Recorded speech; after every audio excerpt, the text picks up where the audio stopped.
నిజం మనకి ఇజాలు కాదు కదా కావాల్సింది, మనకి నిజం అన్నది కావాలి. మనకి హిందూ ఇజం అనేది లేదు అసలు.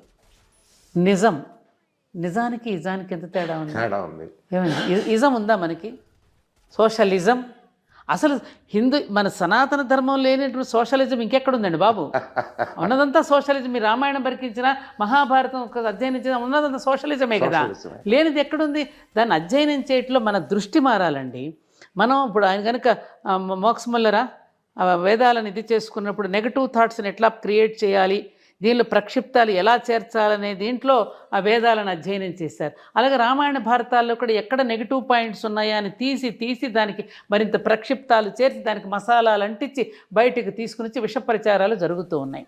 అందుకని శాస్త్ర అధ్యయనం చేసేటప్పుడు ప్రజలకు ఏది మంచి, ఏది అవసరమైనటువంటిది, జీవితానికి కావలసిన విషయాల మీద, వాళ్ళకు ఉపయోగపడే విషయాల మీద మనం మాట్లాడుకుంటే సమాజం ఆరోగ్యంగా ఉంటుంది.